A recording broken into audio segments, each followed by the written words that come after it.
আসসালামু আলাইকুম ভিউয়ার্স।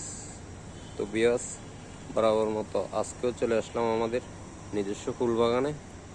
আর এখানে অসংখ্য ফুলের গাছ রয়েছে, তার ভিতরে একটি অসাধারণ ফুল গাছ আপনাদেরকে দেখাতেছি। আর